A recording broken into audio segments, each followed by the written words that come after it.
మూసీ ప్రక్షాళనపై శాసనసభలో అధికార విపక్షాల మధ్య మాటల యుద్ధం జరిగింది. మూసీలో ఉండే కాలుష్యం కంటే కొంతమంది కడుపులో విషం ఎక్కువ అంటూ సీఎం రేవంత్ మండిపడ్డారు.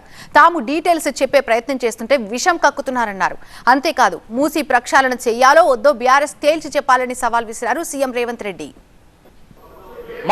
ఆయన దుఃఖం చూడు, ఆయన బాధ చూడు. కడుపులో విషము విషము విషము ఎట్లా అంటే కడుపు నిండా విషయం. ఆ మూసీలో ఉన్న కాలుష్యానికంటే వీళ్ళ కడుపులలో అంతకంటే ఎక్కువ విషయం ఉంది అధ్యక్ష. విషం జిమ్ముతున్నారు. మీరు మూసీ కాలుష్యమే ప్రమాదం అనుకుంటున్నారు అధ్యక్ష. ఈ మనుషుల కడుపుల్లో ఉన్న విషయం మూసీ కాలుష్యానికంటే ప్రమాదకరంగా తయారైంది అధ్యక్ష.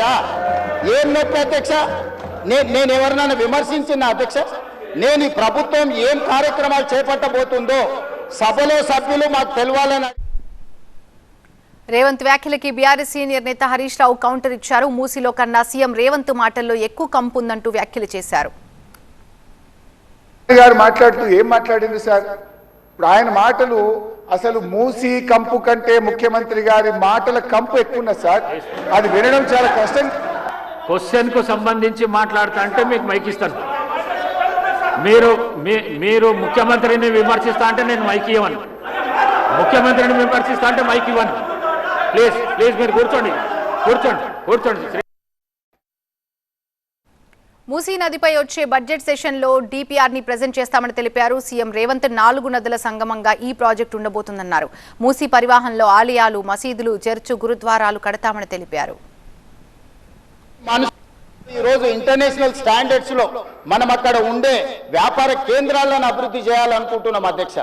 ఈ రోజు నీళ్లు శాశ్వతంగా అందులో ప్రవహించే విధంగా నగరాల నుంచి వచ్చే మొత్తం కాలుష్యాన్ని మొత్తం నియంత్రించి సివరేజ్ ట్రీట్మెంట్ ప్లాంట్స్ పెట్టి ట్రీట్ చేసి ఆ వాటర్ ని కూడా వినియోగించుకోవడానికి ఈ రోజు ప్రణాళికలు చేస్తున్నాం అధ్యక్ష.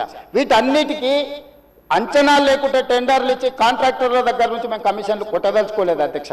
నేను అందుకే డిపిఆర్ వచ్చిన తర్వాత బడ్జెట్ సెషన్ లో మీ అందరికీ డీటెయిల్ ప్రాజెక్ట్ రిపోర్ట్ హౌస్ లో ప్రజెంట్ చేస్తా అధ్యక్ష. మీ అందరి సూచనలు తీసుకుంటాం, మీ అందరి సలహాలు తీసుకుంటా. నాకు ఇందులో సీక్రెట్ ఏం లేదు అధ్యక్ష. ఒక గొప్ప మంచి ఉద్దేశంతో మూసీ నది ప్రక్షాళన చేయదలుచుకున్నాము. ఇది 4 నదుల అనుసంధానం అవుతుంది అధ్యక్ష. మూసా నది, ఈసా నది, గోదావరి నది, కృష్ణా నది, 4 నదుల అనుసంధానము జరగగలిగిన ఏకైక అవకాశం తెలంగాణ రాష్ట్రంలో ఉన్నది. ఈ గొప్ప కార్యక్రమాన్ని చేసే అవకాశం దేవుడు నాకు ఇచ్చిండు. ఈ రోజు గాంధీ బాపు ఘాట్ ఏదైతుందో అక్కడ గాంధీ సరోవర్ కట్టదలుచుకున్నాం అధ్యక్ష.